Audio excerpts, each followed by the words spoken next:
you know what? I mean, you just came off of a kind of crazy up and down weekend at Road Atlanta.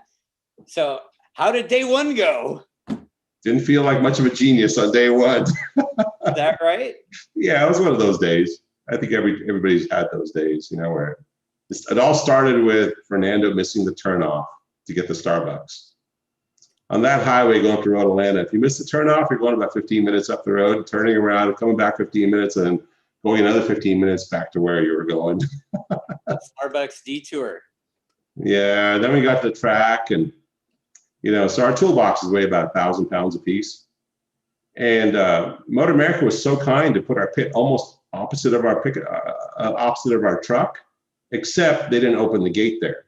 So we had to pull the toolboxes uphill, both of them. So it was myself, Corn Dog, Corn Dog, yeah, and John Cornwell, and Fernando. So we're pushing, three of us pushing these tools. I was pulling. Corn Dog was pushing in the middle, and Fernando was pushing in the back.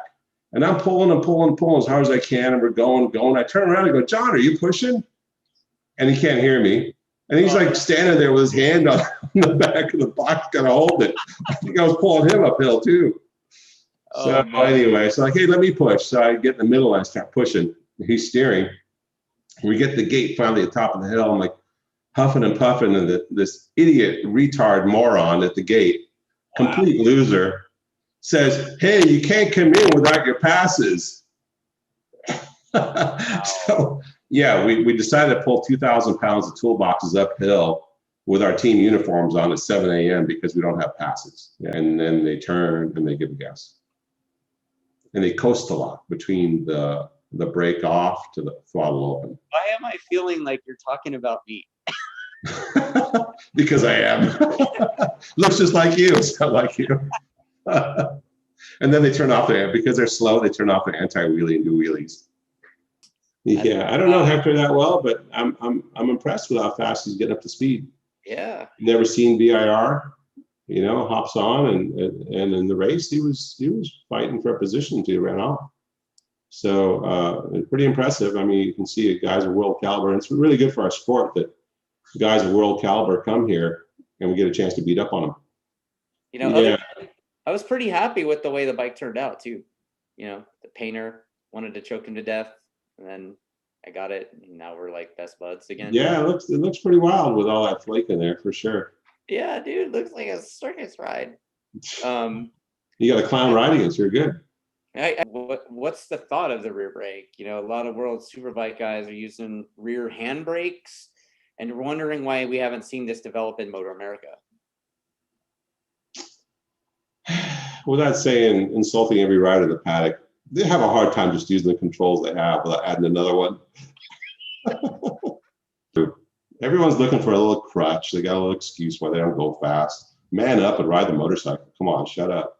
But yeah, so let's talk about Road America a bit. I mean, it seems like it's starting to become the Jake Gagne show a bit over there. Jake who? the Jake Gagne show. Right? Yeah, pretty much. Yeah, no, he's definitely, like, I think I told someone that he's basically mastered the motorcycle for the most part. He's kind of one with a motorcycle. He rolls out, and to him, that thing's as comfortable as walking down the street, or taking a jog. So, I mean, straight away, the first flyer is like, wow, it's pretty fast. He doesn't waste any time getting to it. So, yeah, we're pretty happy with the progress he's made. He can actually go faster. I was looking at some of his data earlier today, and he's still got a few habits still left over from motocross, Danny Walker, whoever the heck is putting that crap in his head. But Greg White was telling me, yeah, it kind of sucks, Jake, being out there. We thought it was going to be much better racing.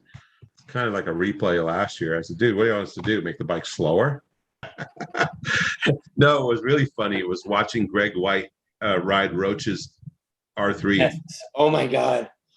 He looked like Magilla Gorilla, right? This little tiny, I go, what is that going on? It was like going so slow. And he looked like his knees were on the sides of the bars. It looked like one of those little pocket bikes.